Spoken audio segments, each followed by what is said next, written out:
Ilang beses ko narinig dito sa hall na to, ang taong bayan, ang taong bayan, ang taong bayan.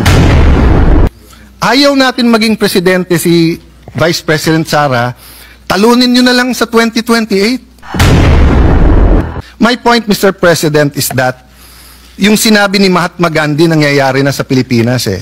Sabi ni Mahatma Gandhi, if it's an eye for an eye, the whole world will go blind. Let's make our stand. Ilang beses ko narinig dito sa hall na to, ang taong bayan, ang taong bayan, ang taong bayan. Ang opinion ni Mocha Uson, isa lang naman siya. Pero yung sabihin ko sa inyo, guys, ang opinion ng civil society, ang opinion ng masa, ang opinion ng taong bayan, dapat makonvict.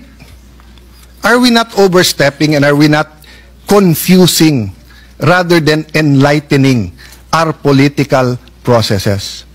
Yes, you might think this is a different Alan Cayetano from the impeachment of President Estrada, impeachment of President Arroyo, impeachment ni CJ Corona, but aren't we supposed to be wiser? At hindi ba tama naman yung sinabi ng Supreme Court? Dapat may impeachment, pero hindi dapat gamitin ito ng magkalaban lang sa politika. Ayaw natin maging presidente si Vice President Sara, talunin nyo na lang sa 2028. Ngayon, kung talagang may ginawa siyang masama, edi impeach, pero sa tamang paraan. I apologize if I'm emotional on this issue, but hindi tayo makawala eh. Ang daming mas importanteng issue, pero nakapako tayo sa issue na to.